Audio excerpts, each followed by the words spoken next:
This is All India Radio. The news read by VC Pramod. The Supreme Court today decided to examine the legal challenge against the centre's decision to abrogate Article 370, which gave special status to Jammu and Kashmir, and referred the matter to a 5-judge constitution bench. The apex court issued notices to the centre and Jammu and Kashmir administration on a batch of pleas challenging the presidential order by which Article 370 was abrogated. A bench headed by Chief Justice Ranjan Gogoi was not in agreement with the centre that there was no need for issuance of notice in the matter, as Attorney General K.K. Venugopal and Solicitor General were marking their presence in the court. The bench also said all the matters would be listed for hearing in the first week of October.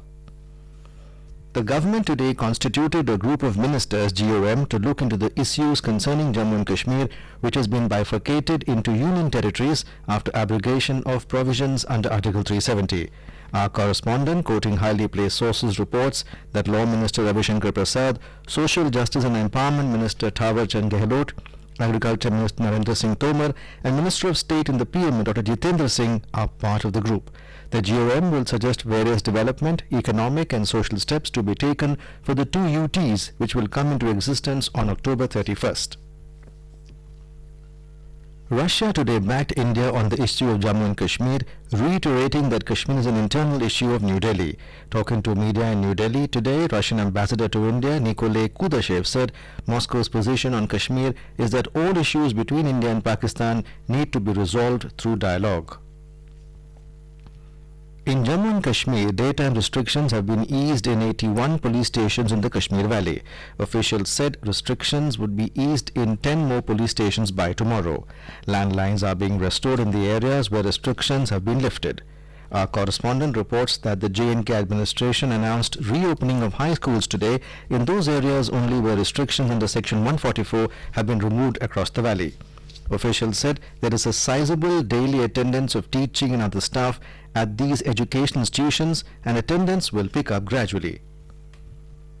Home Minister Amit Shah today said internal and external security of the country is crucial in order to make India a $5 trillion economy. He was addressing the 49-day foundation celebration of Bureau of Police Research and Development BPRD in New Delhi. Mr. Shah said unless the nation has the power to stand in front of challenges, it will be difficult to achieve goals. He said more than 34,000 policemen made the supreme sacrifice to maintain internal security of the country. Speaking about police reforms, Mr. Shah said it is a long and continuous process and police have to mold itself according to the challenges of the time. In Assam, the Office of the State NRC Coordinator has issued an advertisement on how to check name in the final NRC list. The State Coordinator Office has also given 2 helpline numbers for any assistance. These are 15107 for Assam and 1800-345-3762 for people residing outside the state. Directorate General of Civil Aviation DGCA has called an urgent meeting with Indigo and Go Air today to review the performance of the Airbus Neo aircraft in their fleets. In a tweet, the DGCA said the meeting will take place this afternoon.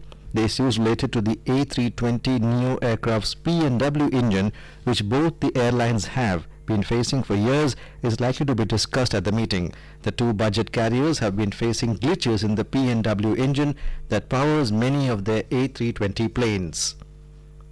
The third lunar-bound orbit maneuver of Chandrayaan-2 spacecraft was performed successfully today. An ISRO release says the operation began at 9:04 hours using the propulsion system on board the lunar craft.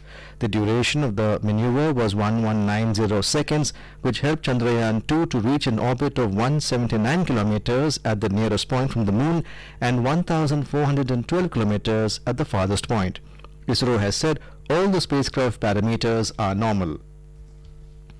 As the nation gears up to celebrate National Sports Day tomorrow, Khelo India program has got a thumbs up from the leading sports personalities.